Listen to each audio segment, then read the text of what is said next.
Hello, my name is Jeremy Sakis, and for my presentation in the book that I read is Common Sense Economics by What Everyone Should Know About Wealth and Prosperity by James Gwarthney, Richard L. Stroop, and Dwight R. Lee. Now, uh, the overview of the book is the point of the book really is that they want to really teach people in a way about the realm of economics, and they want to use as little jargon as possible because a lot of people don't really the average person in the world doesn't really understand all the jargon and stuff that's used in economics, so they like to really try to simplify it so that the common person can understand.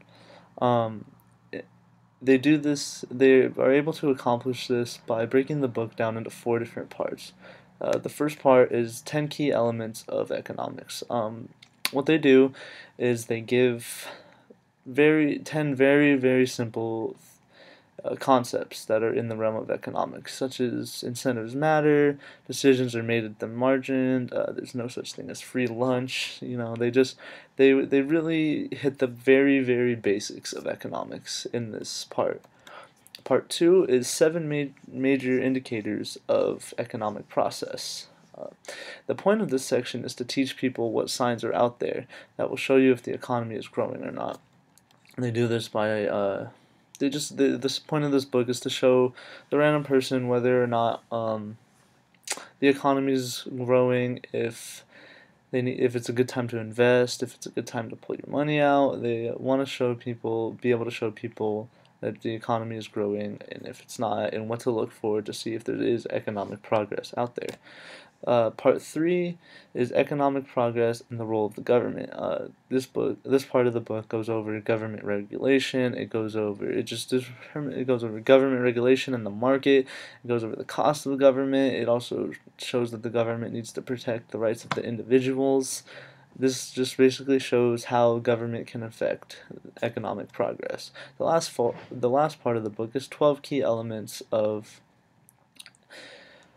personal finance. This part of the book is the end. The end of the book wants to teach you how to become financially savvy. They want to really help people to understand how finances work and how, if they learn how to finance their money properly, they can end up on the positive end. And they also want to be able to teach people that there are ways to save money, and they also teach you how to teach your kids how to save money also, which is a great benefit in helping the next generation come up and be less dependent on loans and all that. This book also relates to social and behavior theories. The first one it relates to is the social welfare view. States that investing to maximize the utility of those with the lowest utility. The study of economics is all about making decisions at the margin and weighing opportunity costs. Thinking about, you weigh the incentives versus the penalty of our choices, and you invest based on if it's going to give you the maximum utility or the lowest utility, and you also want to be able to make the decision based off of that choice. The other theory that it relates to is the loss aversion theory. This theory states that people prefer gains over losses. This is gone over in the first part of the book, where it gives a description of how incentives matter. Loss aversion means that people would rather have gain something than lose something. So incentives matter. If they're going to lose a lot and not gain anything, then by the loss aversion theory, they're not going to want to invest into that particular choice. This book also relates to some diversity issues, such as the gender gap. A lot of women earn a lot less than men, and because of this, they have less spending power economically. It also relates to minorities just in general. The minority population is growing, and eventually they're going to be the ones driving the main force of the economy, and so it relates to show how that minorities are growing, and we need to reduce the gender gap also. It also relates to personal experiences. Back when I was choosing a college, I had a few different choices like OU, California Baptist University, University of Washington, and ultimately OSU.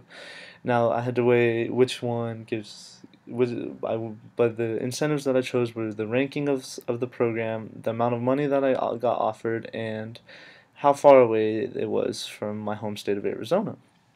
So ultimately, OSU was the winner because I got the most money. It has pretty good, decent programs, ranked all relatively well, and it's only a 2-hour flight, a 16-hour drive, which I will be taking next week. Also, choosing a major. You have to weigh the possible career paths, weigh it versus my interest, and what's going to have the greatest return.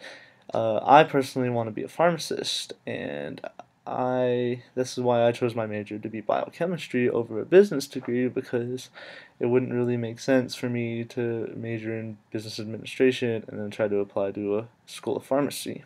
Um, so, in conclusion, the book was real interesting in the sense that it teaches people about the realm of economics, but it also teaches people that we use economics every day. It shows that we are using economics in every single moment of our lives. And it also related to my personal life as well, and that was pretty interesting. So, Common Sense Economics is a great read. Thank you very much.